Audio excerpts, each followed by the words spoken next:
It's the Hero Show. Welcome to the Hero Show, everybody. Starring the irrepressible Andrew Bernstein and the resurgent Robert Begley.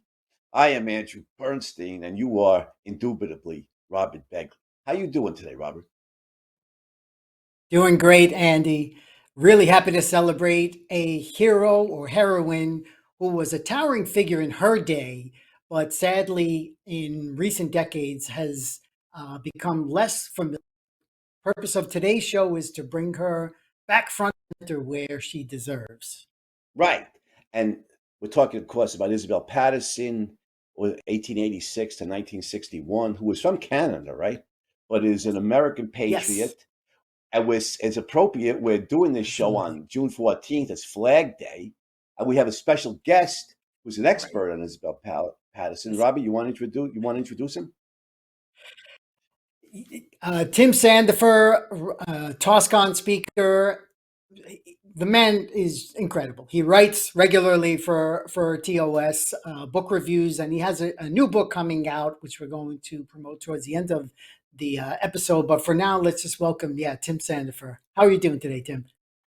Great. Thanks Hi, for having me.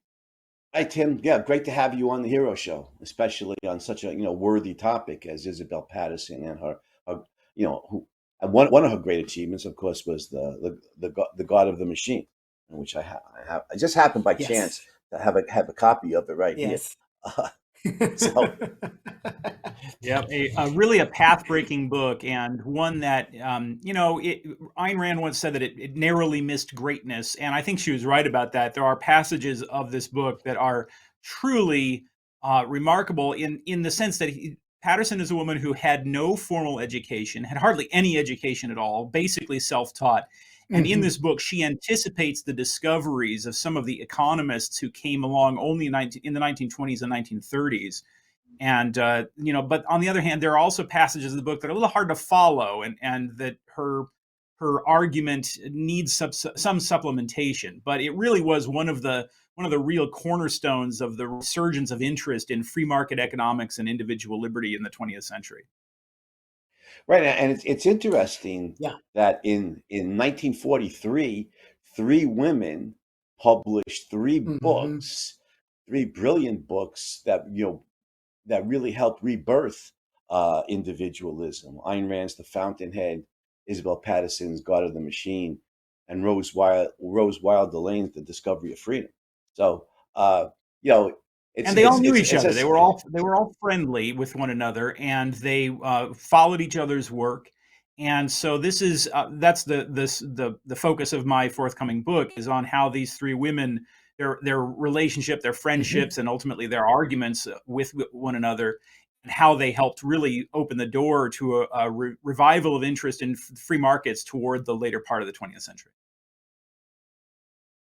Yeah, well, that's it's amazing because even though that and it's her cornerstone, but she was a novelist. She wrote many novels before that, like eight of them, or seven or eight of them all told. Tim, I'll ask you about that. But her childhood, she was one of nine children.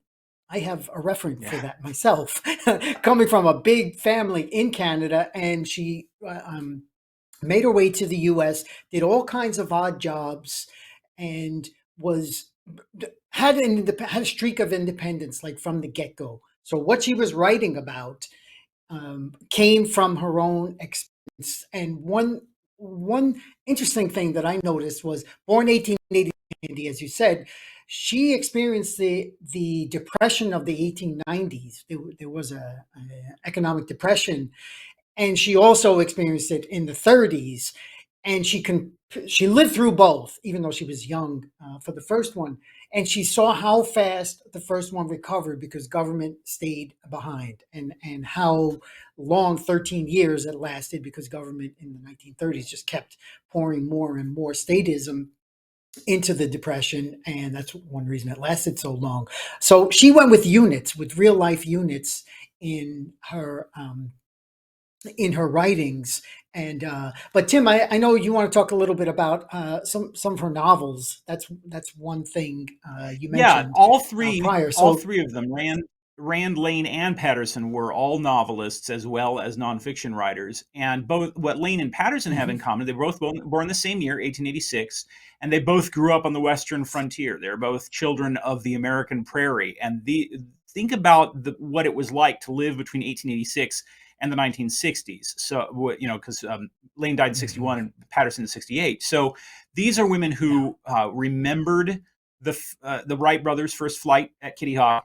They remembered seeing their very first light bulbs when they were young, and they lived up to the age of atomic warfare and the beginning of the space race. So it's really a remarkable period of time. And like you said, they both had been through not just the 1893 depression, but they also remembered the economic turmoil of the post World War I era, the Roaring Twenties, and then the brief dip, and all these sorts of things. So they had experienced all of that. And they were all of them were career women. Both Paterson and Lane had brief marriages that ended with separation, and they devoted themselves to work as journalists and novelists, really living in the world of ideas at a time when that was still very much a new thing for women to do. Right. Tim, let me ask you a couple of things real quick. One, it was Paterson who died in 1961 and Lane in 1968, right? Right. Okay. All right. And but the other thing I really wanted to ask you was, Rose Wilder Lane helped edit her mother's, Laura Ingalls' famous Little House on the Prairie series, didn't she? That's right. It was all about that growing up on the frontier and the rugged individualism that fostered. That's right. And she works into the Little House novels in many places discussions in broad terms of the philosophical and political disputes that were going on during the New Deal era when these books were being written. And my favorite part is a passage in which Pa explains to young Laura that muskrats know how to build homes for themselves because they have instincts, but human beings are different because human beings have free will. And so human beings have to figure things out and reason how to provide themselves with food and shelter because they're free beings. And this was one of Lane's real passions in life, is this idea that free will and individual freedom was a real fact of human life. It wasn't just some social tradition or something. It was essential to how human beings existed. And Paterson, of course, shared that. Paterson and Lane were friends from at least the 1920s until around 1946 or so. Now, we don't know for sure because although they corresponded, whatever it was they argued about was such a bad argument, they both destroyed their letters, apparently. So all we have left of Lane and Paterson's correspondence are the many times that Paterson mentions Lane in her newspaper column that she wrote weekly for 25 years. And putting that together, my guess, her first mention of Lane in Paterson's column is in 1925. And my guess is that they actually met in person for the first time in 1932. That's really just a guess on my part. And then Lane and Rand only met apparently one time in the late 40s. And apparently they had a very pleasant meeting, although Lane kind of later rewrote her memories of that meeting. But okay. So Tim, you mentioned flight, the Wright brothers up to the space age. Tell us about Paterson flying over Staten Island. That's she right. comes to New York in 1914, right?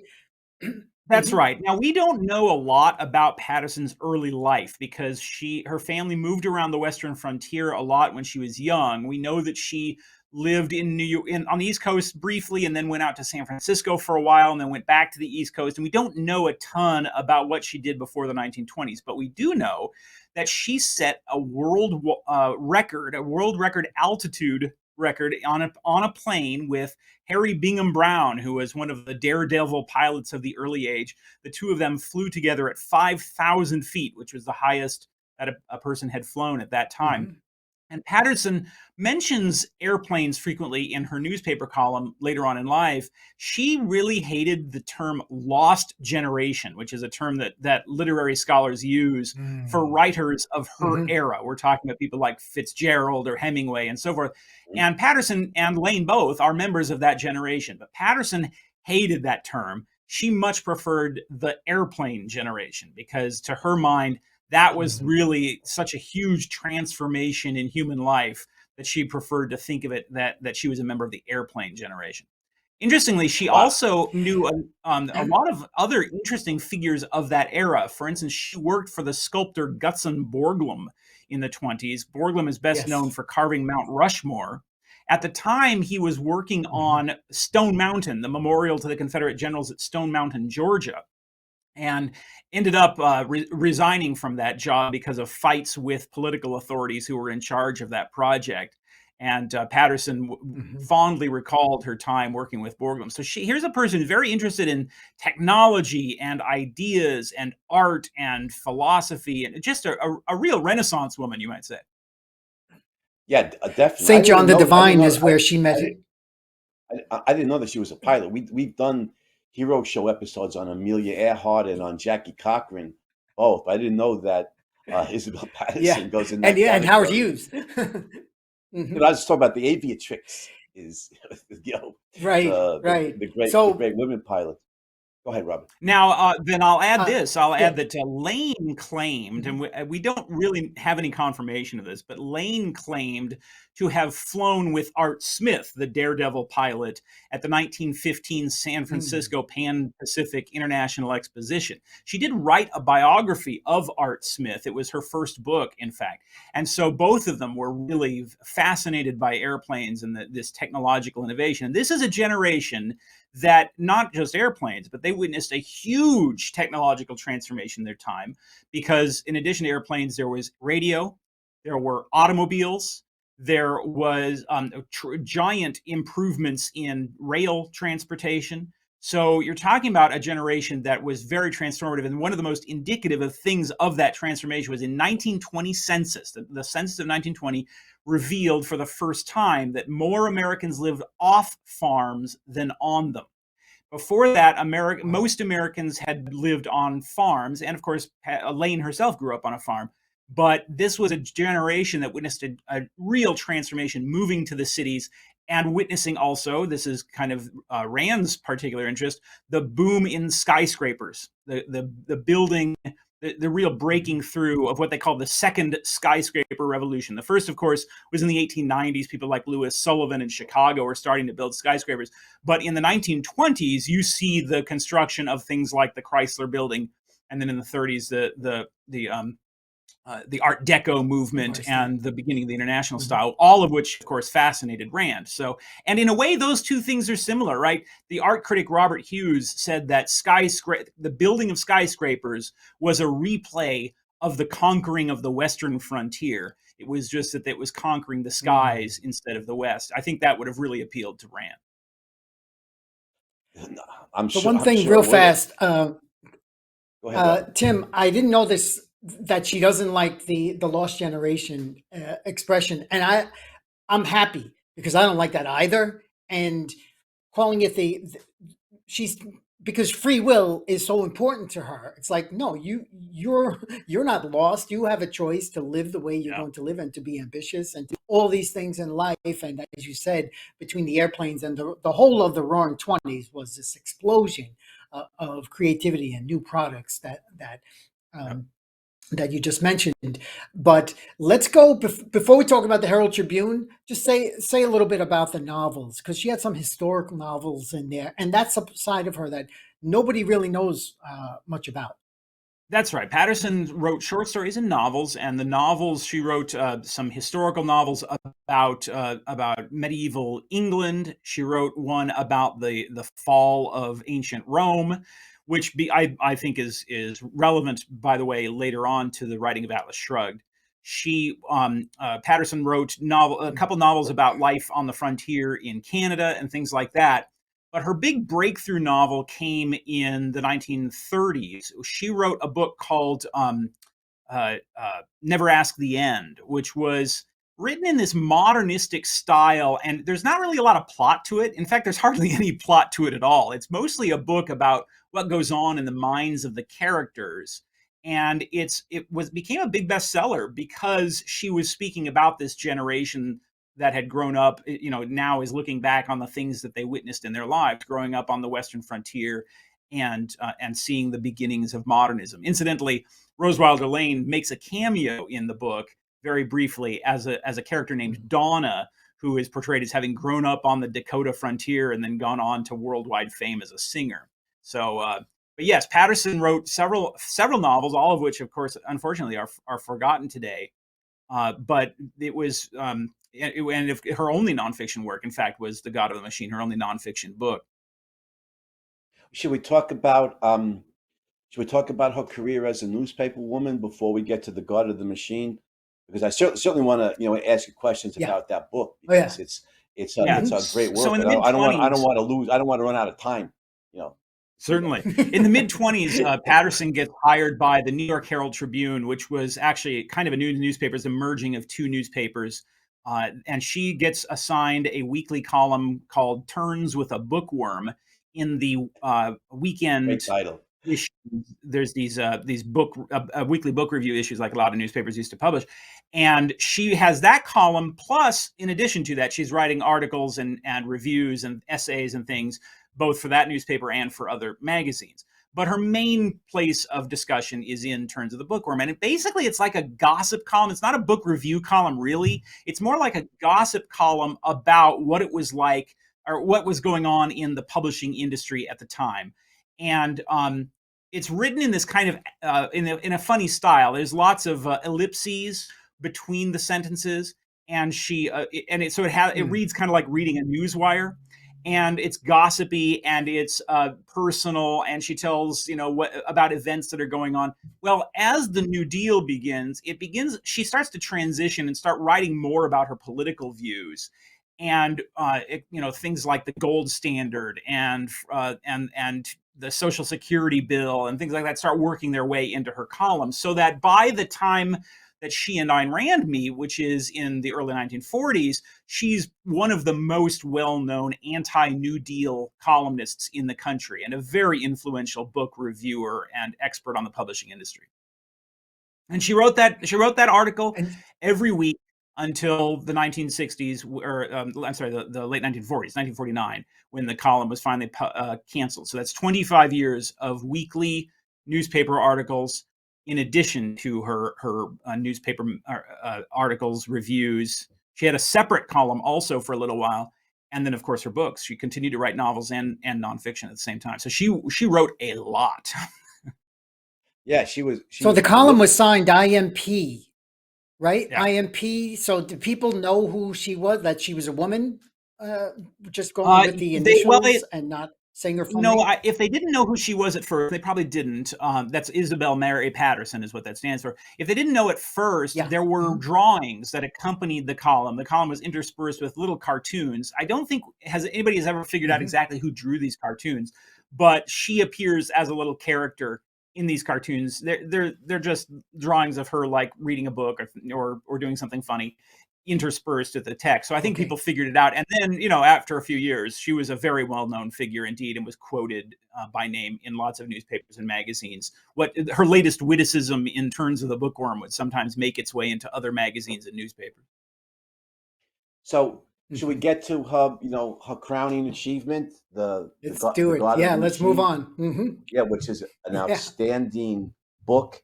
And I have to confess, I haven't read this book in a long time, Tim. So I definitely rely on you for this. Do you want to give a brief overview or a synopsis of the book? Yeah. So in the late 30s, she was already thinking about trying to write nonfiction about politics and economics. And she was spurred to it by several friends, and she had a newspaper column briefly, like I mentioned, that was a political column. It didn't succeed. It was intended to kind of compete with Dorothy Thompson's weekly newspaper column, and she was not very popular. So she turned to writing this nonfiction book instead. And the key to The God of the Machine is that she's trying to discuss economic matters in terms of what you might say mechanistic philosophy, right? She's trying to describe this in terms, her word for it is engineering terminology. So she's trying to get away from talking about anything having to do with religion or anything like that. And she's trying to say, look, what is economics? What is productive behavior? She says it's basically the creation of and transformation of kinds of energy. And this energy works its way through the network of interpersonal relationships. And you can try to manipulate it, but if you do, she says, what you're going to have if the government tries to intervene and manipulate the system is it's going to short circuit the system and cause disruptions, and in her terms, even an explosion, where the economic forces of supply and demand will be misaligned by the political authorities and result in first economic disruption and then possibly political and social chaos. But it's not a book just about economics either. She talks a lot about, she has a whole chapter devoted to education, for example. She has a chapter devoted to the Constitution, and she's trying to show how these all relate to one another. And then, of course, also she discusses morality, and she's trying the title, The God of the Machine, is a little bit confusing, I think, because and by the way, Rose Wilder Lane hated the title God of the Machine. But Patterson's I was going to ask you what the meaning of the title was. So I'm glad you brought that up. So she gets the title from Henry Adams in Henry Adams's autobiography, The Education of Human Henry Adams. There's a chapter where he's talking about what he calls the dynamo, which Henry Adams is slightly older than Patterson. He's writing about the 1890s and the enormous explosion in technological and mechanical innovation of his time. And he's trying to reconcile traditional Christianity with the coming of the machine age. So Patterson reads that, and she tries to kind of use his terms, and she says the God of the machine that Henry Adams is talking about is free will, the individual's capacity for free will. Now, Patterson did think that there was something about this that was supernatural. That is one reason why she and Rand kind of clashed. But Patterson was worried that if you denied the idea of a supernatural free will, that you would end up basically in communism. She thought there was no way, looking at the world in a purely mechanistic sense, that you could avoid that.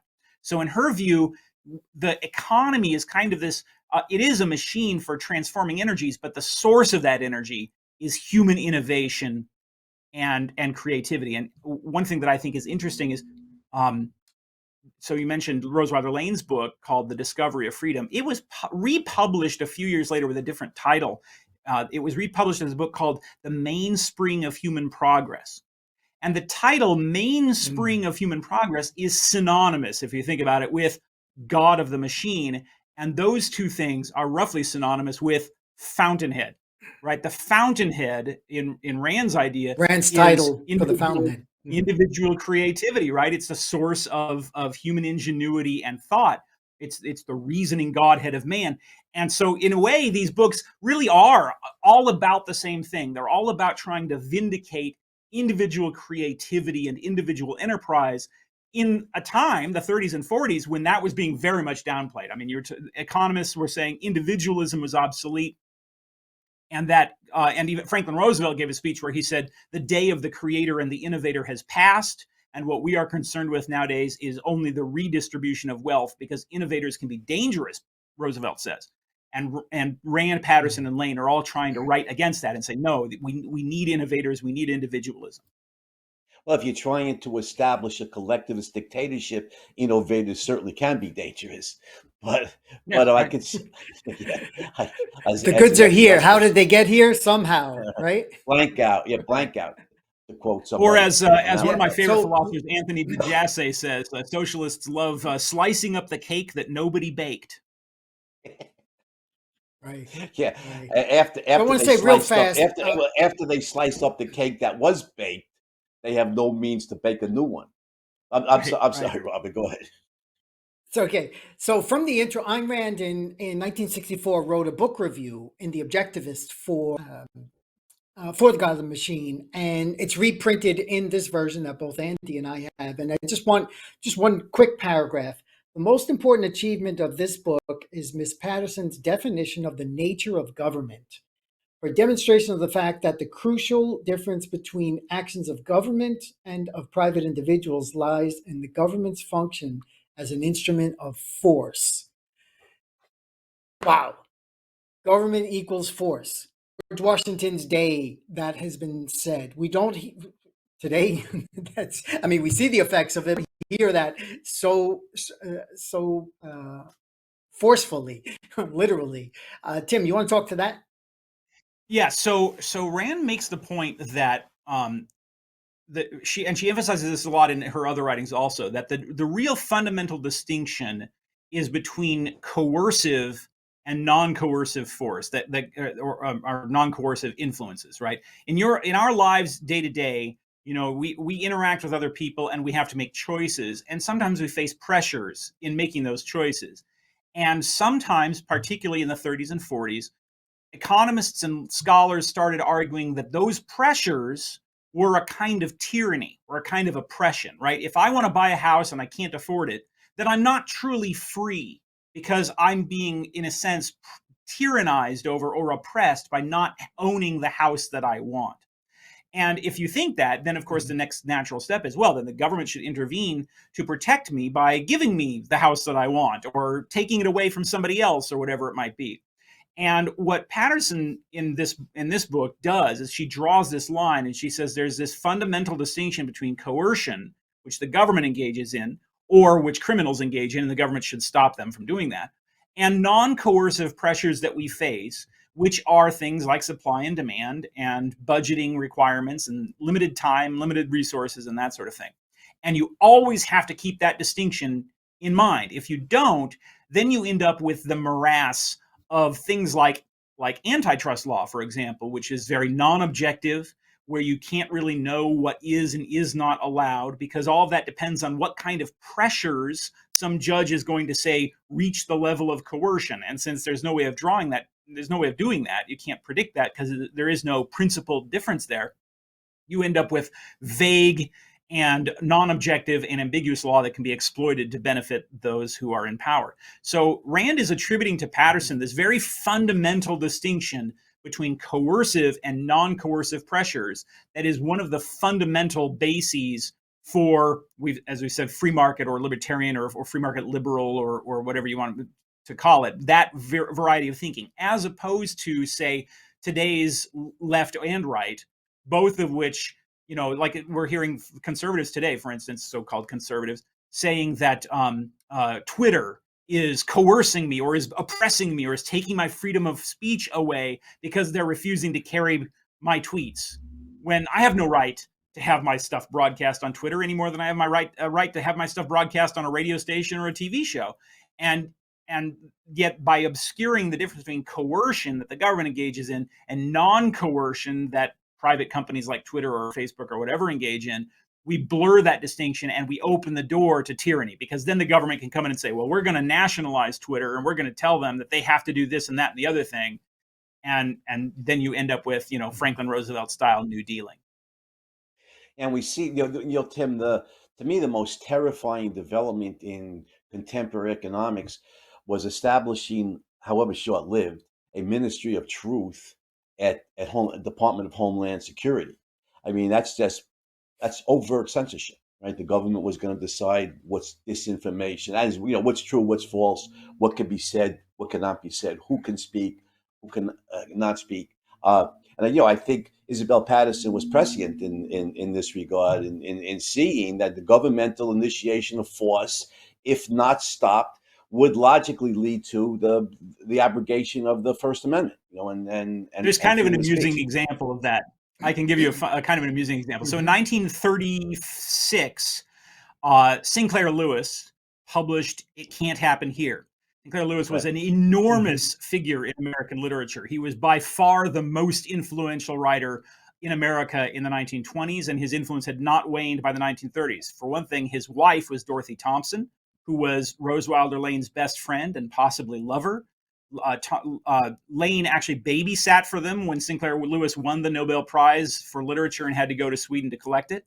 Rand said that "It Can't Happen Here" was the greatest novel of the 20th century, which is really amazingly high praise. And of course, Paterson had known Lewis for a very long time. He had worked, before he became famous, he had been working at a publishing office where he rejected a couple of her novel manuscripts. So she had known him for a long time. Well, Lewis publishes "It Can't Happen Here," and it's this alternate history, future kind of story about a day when fascism takes over America, right? it's set in 1936, and the idea is that a fascist gets nominated for president, gets elected president, and it's what happens after that. And it was a huge hit. And absurdly enough, the communists all loved it. The communists all cheered it. And they said, this is fantastic, because they thought that it was an anti-fascist novel. And they held a celebratory dinner for Sinclair Lewis in New York City. And Lewis, well, one thing, he was an alcoholic. So he showed up drunk. And after they gave their speeches praising him, he got up to the podium and to give a few remarks. And he said, I don't think any of you have ever read my book. If any of you communists had read my book, you would see that I was telling you all to go to hell. And Paterson loves this, and she writes about it in her column. She says, he was waiting for this opportunity, and I'm so happy that he took it. Well, shortly thereafter, the book gets adapted into a play that gets performed by the Federal Theater Project, one of these New Deal programs. And it was the biggest success the Federal Theater Project ever had. And Paterson writes about this in her column. She says, how ironic and absurd is this? If you have the government running the theaters, then the government is going to take it over. And that's how it can happen here. She thought it was so crazy that the one play that the FTP decided to put on was, it can't happen here. So it's a kind of an example. And it also kind of reinforces that what we're talking about, you were talking about this Biden administration effort. None of this stuff is new. This stuff all happened in the 30s and 40s. Yeah. And in fact, I think a lot of people, they read Atlas Shrugged and they think of it as a prophetic novel, as a novel looking to the future. In fact, when you get into the nitty gritty, almost everything that happens in Atlas Shrugged really did happen in the 30s and 40s. Atlas Shrugged is Ayn Rand's book about the Great Depression. And because that history has largely been ignored by today's historians, people aren't familiar with the fact that much of this stuff really did happen in the United States. Tim, can we go on to Go ahead. Great point. Just the relationship, setting the context. They meet, I think it's 1940, Wendell Willkie campaign, Paterson and Rand. And at this time in 1940, Rand has one unsuccessful novel and a play, Night of January 16th, which was somewhat successful. So she's not really a known factor, while Paterson's at the top of her game. And she paid Wait a second, Robert, you talking about you unsuccessful novel, you mean We the Living, right? And yes. And Anthem. That's right. We financially, right. Commercially. Right, yeah, commercially unsuccessful. And Anthem had been published in England by then, although not yet in the United States. That's right. And non-United States, though, which is right, exactly where we're talking right now. So Rand is largely an unknown, and the two of them meet. Paterson starts mentioning Rand and giving her, using her own platform to promote her, certainly with the Fountainhead. And so let's just take us through that up to Atlas, because I know there's a direct relationship with Paterson and Atlas Shrugged. That's right. So should know about if they don't. Rand volunteers briefly for the Wendell Willkie campaign. She's very disappointed in Willkie himself. Paterson knew Willkie. He was actually carrying on an extramarital affair with her boss at the Herald Tribune, Irita Van Doren. And so she had met Willkie on many occasions. He attended her weekly salon that she held at her newspaper office and even wrote some book reviews for the Herald Tribune. So Paterson knew Willkie pretty well. She also was pretty disappointed in him. She only mentions him one time in her column, very briefly, where she just says, I'll vote for him anyway. Yeah. And so then after the campaign, Rand says, we really need an intellectual movement for individualism. There isn't one in this country, and we really need one. And so she tries to put together a group of intellectuals who will do that work. And one of the people she invites is Paterson. And Paterson says no, but then says, but why don't you come up and we'll talk? Come up to my office and we'll talk sometime. And she had read We the Living, and she had praised it in the column when We the Living came out. And so when they got to meet each other in the 40s, and Rand is, kind of starstruck by Paterson. She's so immensely knowledgeable, and that Paterson kind of takes her in under her wing. And my theory is that the friendship between she's 19 years older, just to set the I'm sorry, right. Tim. Just the age gap is 19 years. I just wanted to add that as well. That's right. She's old enough to be Rand's mother. And having grown up here, was much better acquainted with American history, right, than Ayn Rand was. Yeah. very much so. And with contemporary American politics, which I think Rand had kind of ignored at the time. She was busy trying to get, to make a living in Hollywood first, and then write, and then a novelist and stuff forth. So she wasn't really paying a ton of attention to politics before the 1940 campaign, I think. But Paterson had been, of course, all her life. So she is old enough to be Rand's mother. And they quickly become friends. Paterson starts calling Rand her sister and the Wonder Girl, and these terms of affection. And my theory is that the friendship between Gail Wynand and Howard Rourke in the Fountainhead owes a lot to the friendship between Rand and Paterson. Rand frequently in her journals, she kind of meditates on what is it that Paterson sees in me? Why is it that she likes me so much? And I think you find a lot of that in the product of that thought in the Fountainhead. And yes, it's true. But when it's published, Paterson talks about it frequently in her newspaper column because it's the first novel she has ever seen that praises what we would call the bourgeois productive man in really strong terms, makes that person a hero, makes the capitalist producer into a hero. That had not been done before in literature. And I found this really interesting article. I was writing my book. I found an article from 1924 where Paterson is writing about why are businessmen not in fiction? Why are there no books praising capitalist businessmen and producers? And she says one reason why is because it would be very difficult to write a novel about somebody designing a skyscraper. Well, that article was published before Rand even arrived in the United States. So she had been kind of waiting for that. And when it comes out, Paterson praises it. And by the way, advises Rand kind of behind the scenes on how to negotiate with her publisher. Because Paterson knew about the publishing industry, and Rand was having some trouble with Bobbs Merrill. And so she's kind of writing letters back and forth to Rand saying, here's what you should demand from your publisher and these sorts of things. And so then eventually Rand sells the movie rights to the Fountainhead and goes out to celebrate. She and her husband, Frank O'Connor, and Isabel Paterson, the three of them go to a department store to buy Ayn Rand a mink coat.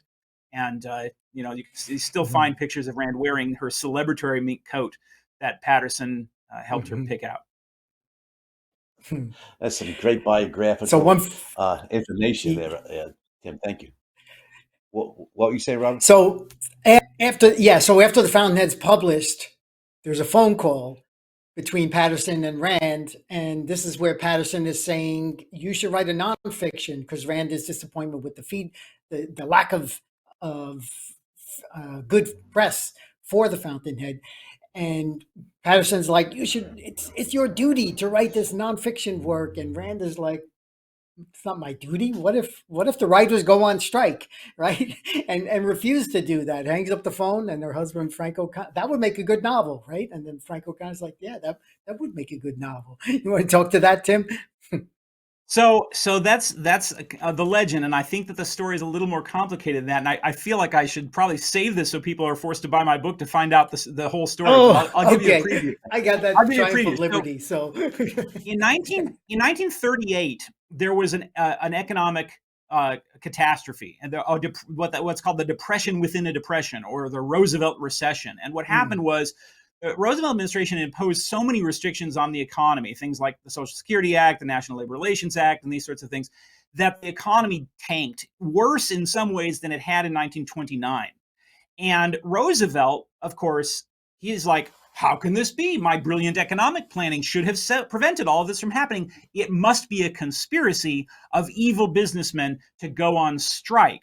And he instructs his cabinet to go out and promote this idea of the capital strike. And people like Attorney General Robert Jackson and others are out there talking about how we're facing a strike of capital.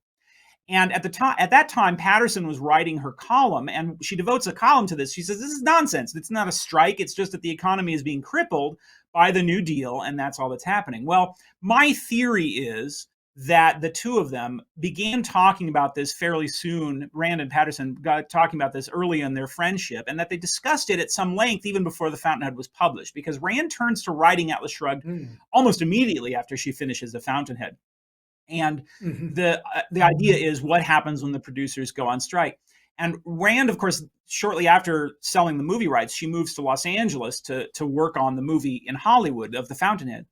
And Paterson writes her a letter enclosing a quotation from the medieval philosopher Averroes, in which Averroes recommends that his fellow philosophers give up trying to reason with irrational people who claim to have the truth revealed to them by God. He says there's no point in talking with these people. Instead, what you ought to do is retire within yourself and simply be content with the possession of the knowledge of the truth. And Paterson forwards this letter to Rand and says, hey, check this quotation out. Doesn't that really articulate this idea of the people of the mind going on strike?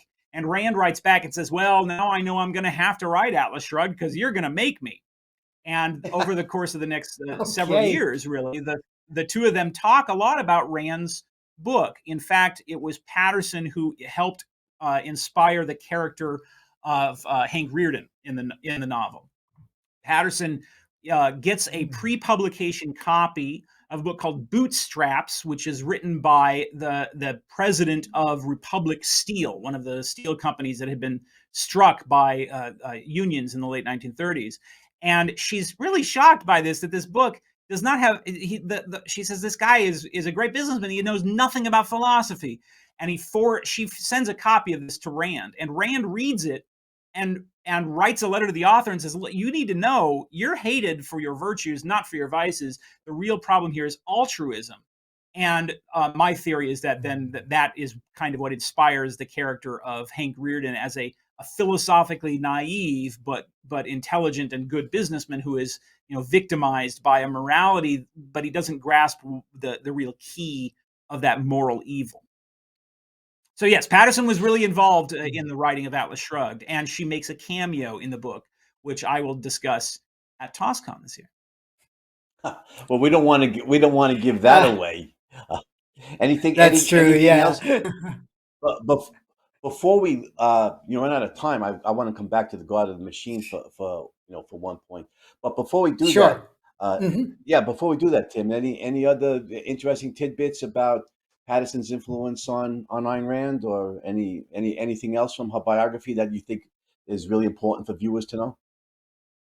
Paterson was really very helpful, I think, in teaching Rand about the philosophical implications of capitalism. Rand, in the 1920s, very much influenced by Sinclair Lewis, she writes The Fountainhead as, you might say, as a response to what we rather unpleasantly call materialism, right? The point of The Fountainhead, Fountainhead is not a political novel, right? There's not even a single character in the book who's really a government official, except maybe the judge at Rourke's trial.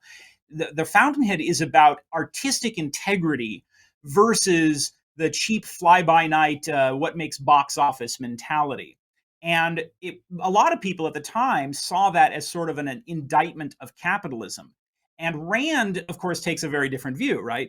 And I think it was Paterson who was largely responsible for helping Rand to understand that it wasn't that capitalism was at fault for this sort of selling, spiritual selling out that Rand is attacking in The Fountainhead. Quite the reverse. And I think that, Paterson did not teach her everything in that regard. In fact, I think that Rand had most of her basic philosophical ideas figured out by the time they met already. But when it came to politics and economics, I think Paterson really helped Rand to understand why capitalism and individualism are not opposites, as a lot of people thought in the 1920s. Good point. And The Fountainhead is about individualism versus collectivism, not in politics but in men's souls. Brilliant definition of the book's theme by Ayn Rand herself, which really augments your point that Fountainhead's not about politics. But God of the Machine is, nice segue there, and I want to come back to that for at least a minute or two. And that is the title. Come back to the title. I can see what you said. Rose Wilder Lane disliked it. I could see why, because the book is endorsing free will as a key principle in human life, but it doing so in mechanical or mechanistic terms.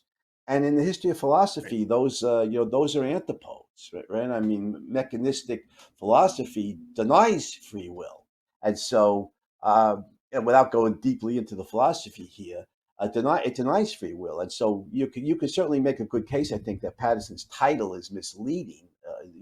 Not only misleading regarding the theme, but for people who are philosophically knowledgeable, might even contradict the theme. So I wondered, did she ever consider changing the title?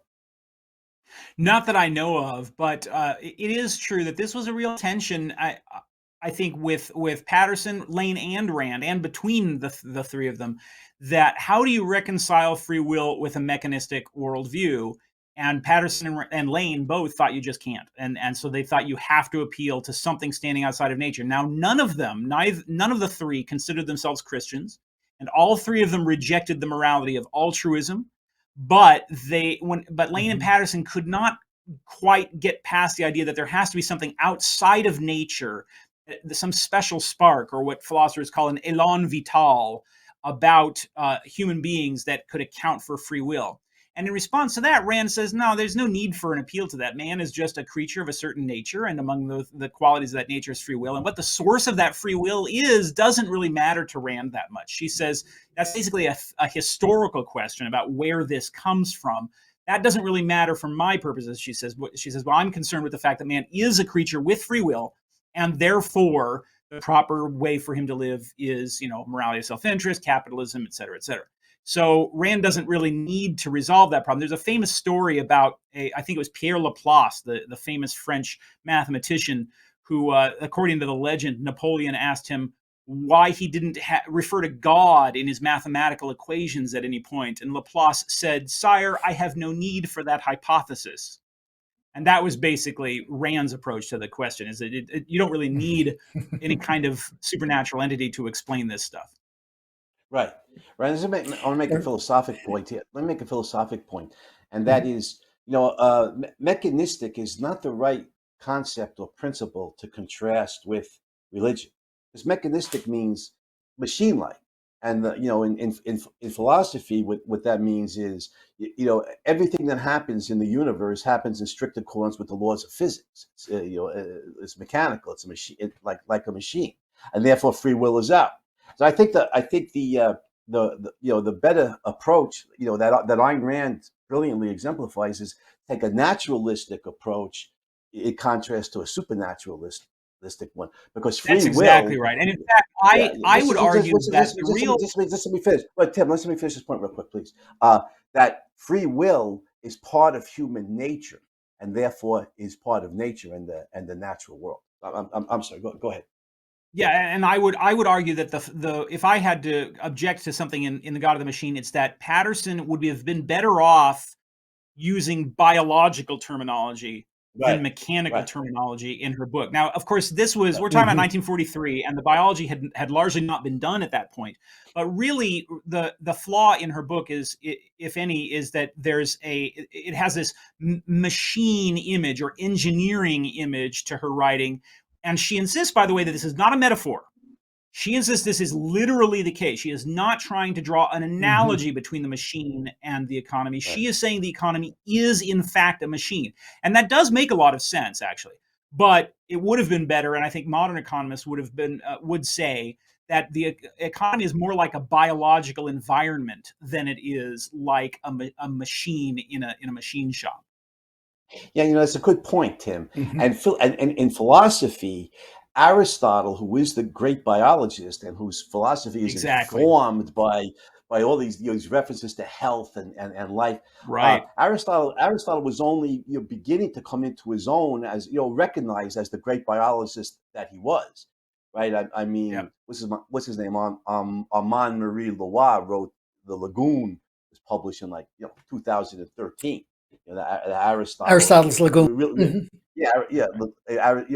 really praises Aristotle as the great biologist and the father of biology. 1943, Aristotle was just beginning. The recrudescence of Aristotle in philosophic scholarship and recognition of him as a great biologist was only beginning. So Paterson didn't have the benefit of that. Today. That's right, Andrew. In fact, that brings to mind, there's another book that was just published recently called The Women Are Up to Something, which is about Philippa Foot and Iris Murdoch and her friends in Oxford who were reviving Aristotelian philosophy beginning right after World War II. And so this was, of which, this was something that Rand, Paterson, Lane knew nothing about. And I don't think the Oxford women knew anything about Rand, Paterson, Lane. But at this time, you see this real revival of Aristotelian or neo-Aristotelian philosophy. And Rand and Paterson and Lane were at the cutting edge of that. Yeah. Yeah, Aristotle had been revived in Germany, 19th century, right? In England, early 20th century, with W.D. Ross and people like that. And in America, it's coming. You get the, in the post-World War, II era, you get great Aristotle scholars like John Herman Randall at Columbia, and people like that. Ayn Rand, of course, I think did an enormous amount to popularize Aristotle again. That's later in her career. It's Atlas Shrugged ran, post Fountainhead ran. But yeah, Isabel Paterson had no benefit, of this knowledge. So I think you're absolutely right. The biological comparisons would have been much more rational than the mechanical ones.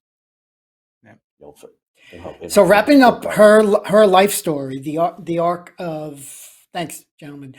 And so the late 40s, she's no longer talking to Rose Wilder Lane. She's no longer talking to Ayn Rand. And then even the Herald Tribune lets go of her because her political ideas are not, the backlash of her outspokenness caught up with her, at least in that job. But there's a new generation coming in, and then she has an impact on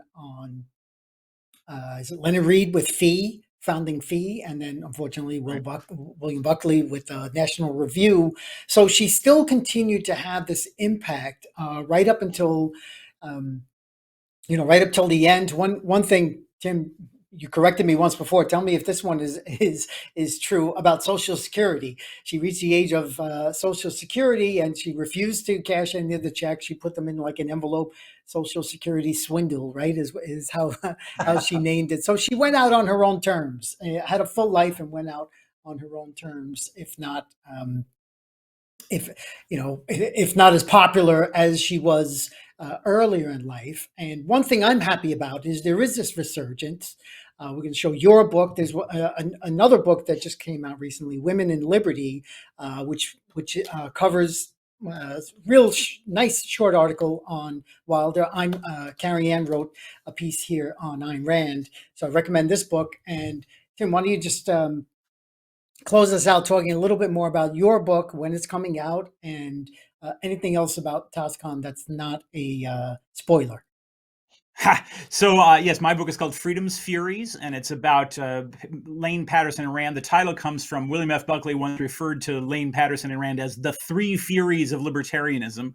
And the Furies is a term from Greek myth, and it refers to the spirits who would pursue anybody who had broken an oath and punish people who were liars and lawbreakers. And in the Orestia trilogy, the goddess Athena transforms them into the goddesses of persuasion. So I think that actually the term Furies is actually a good term for them. It's coming out in November from the Cato Institute, and I will be giving a preview of the book at TosCon when I will talk about how Paterson gave the idea of Atlantis to Ayn Rand. In Atlas Shrugged, Rand refers to Galt's Gulch as Atlantis. And this was an idea that Paterson is partly responsible for. So I'll talk a little bit about Paterson's influence on Atlas and on Rand generally. That sounds great, Tim. I look forward to the book. I just want to say one last thing. I respect Isabel Paterson's integrity regarding, the Social Security checks. But for me, the way I think of it, the government has ripped me off of so much money for so many years of employment that I'm going to collect as much Social Security as I possibly can while fighting against socialism. While fighting against socialism, intellectually and philosophically. But I respect that was certainly Rand's view. Yeah. Yes. Well, yeah.